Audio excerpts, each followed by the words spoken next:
एक बार की बात है, सीतापुर गांव में राधेश्याम नाम का एक बनिया रहता था। उसका काम कुछ अच्छा नहीं चल रहा था, इसलिए उसने धन कमाने के लिए विदेश जाने का फैसला किया। उसके पास कुछ ज़्यादा पैसे या कीमती वस्तु नहीं थी, सिर्फ उसके पास एक लोहे का तराजू था। उसने वो तराजू साहूकार को धरोहर के रूप में दे दिया और बदले में कुछ रुपये ले लिए। राधेश्याम ने साहूकार से कहा कि वह विदेश से लौटकर उसका उधार चुका देगा और तराजू वापस ले लेगा। जब 2 साल बाद वह विदेश से लौटा तो उसने साहूकार से अपना तराजू वापस मांगा। साहूकार बोला, वो तराजू तो चूहों ने खा लिया। राधेश्याम समझ गया कि साहूकार की नीयत खराब है और वह तराजू वापस करना नहीं चाहता था। तभी राधेश्याम के दिमाग में एक चालाकी सूझी। उसने साहूकार से कहा कि कोई बात नहीं, अगर तराजू चूहों ने खा लिया है तो इसमें तुम्हारी गलती नहीं है, सारी गलती उन चूहों की है।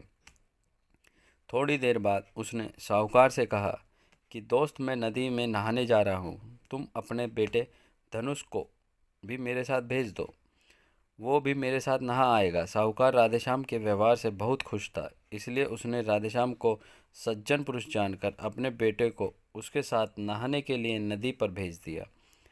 राधेश्याम ने साहूकार के बेटे को नदी से कुछ दूर ले जाकर एक गुफा में बंद कर दिया। उसने गुफा के दरवाजे पर बड़ा सा पत्थर रख दिया, जिससे साहूकार का बेटा बचकर भाग ना पाए। साहूकार के बेटे को गुफा में बंद करके राधेश्याम वापस साहूकार के घर आया।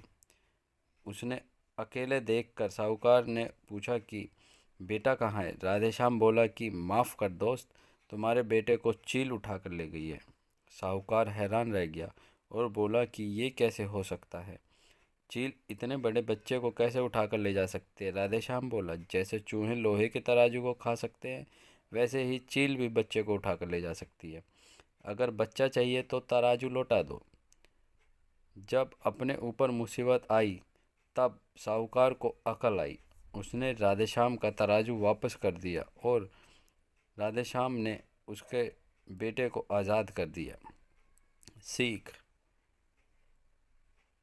जो जैसा व्यवहार करता है उसके साथ वैसा व्यवहार करो ताकि उसे अपनी गलती का एहसास हो।